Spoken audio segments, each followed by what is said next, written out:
Good morning students, class 5th। सब आज हम रीड करेंगे भाषा कुटीर। Okay students, open your book. आज हमको रीड करना है चैप्टर 11। 10 चैप्टर तक आपका कंप्लीट हो चुका था। सो स्टूडेंट्स, आज हम चैप्टर 11, चैप्टर नेम है आपका भूकंप। ओके स्टूडेंट्स, भूकंप तो सभी लोग जानते होंगे ना, तो आज हम भूकंप के बारे में रीड करेंगे। भूचाल या भूकंप का नाम तो तुमने सुना ही होगा। भूचाल या भूकंप, इसको भूकंप को क्या कहते हैं? भूचाल। भूचाल या भूकंप का नाम तो तुमने सुना ही होगा।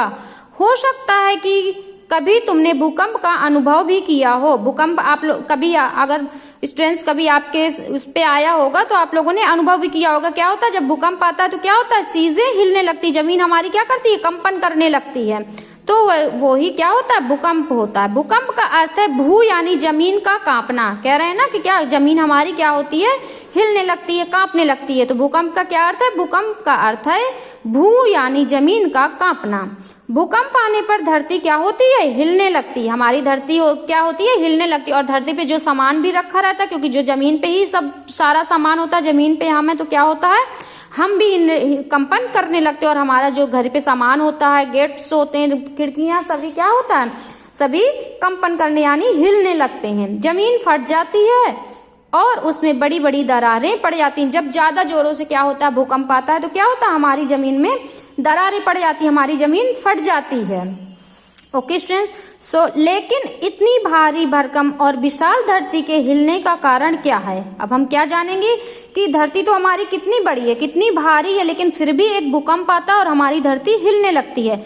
तो अब हम उसके बारे में जानेंगे कि यह धरती क्यों हिलती है, क्या कारण है इस धरती के हिलने का।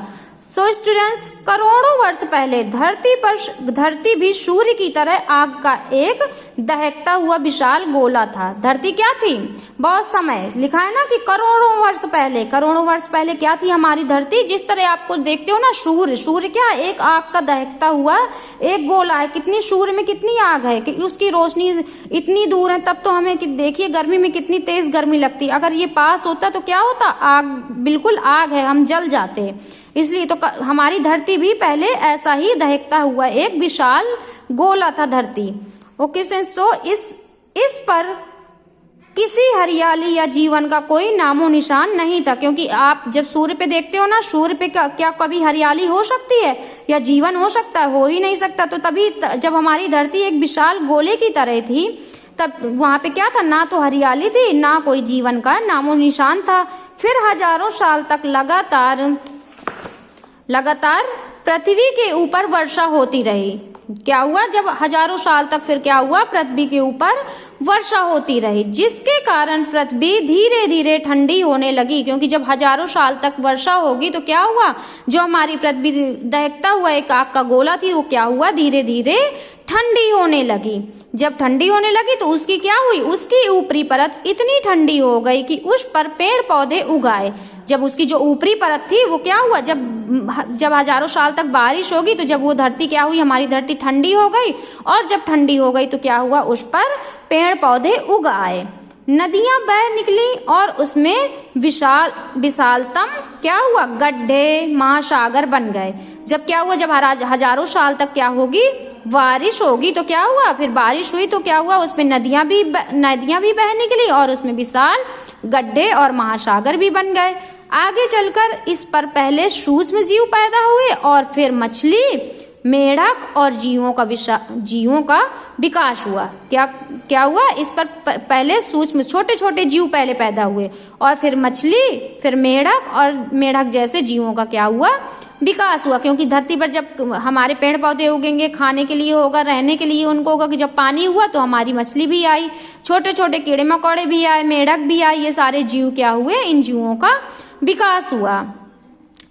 पेड़ पौधे के घने जंगलों में ही वानर जैसे किसी जीव का विकास हुआ, जो धीरे धीरे विकसित होकर मनुष्य बना। क्या हुआ? पेड़ पौधे के घने जंगलों में ही जब पेड़ पौधे की जब क्या हुआ? जब यहाँ पे बारिश हुई तो यहाँ पे पेड़ पौधे उगे, और जब बहुत सारे पेड़ पौधे हो गए तो क्या हुआ? यहाँ एक घना जंगल बन गया। और जब घने जंगलों में ही वानर जैसे किसी जीव का, जब देखा है ना आपने, वनवानुष जिसे कहते थे, तो वानर जैसे एक जीव का विकास हुआ, जो धीरे धीरे विकसित होकर क्या हो गया? वो मनुष्य बन गया। तो वो क्या हुआ, जब वही वन मानुष क्या हुआ, वो धीरे धीरे विकसित होकर वो मनुष्य बन गया। आप देखते हो ना, जो वन मानुष होते वो कैसे बंदर की तरह दिखते हैं, उनके शरीर पर बाल होते हैं, फिर क्या हुआ, वो बड़े होकर जब धीरे धीरे विकसित हुए तो वे मनुष्य बन गए। इसके बाद आपका आता है धरती की ऊपरी।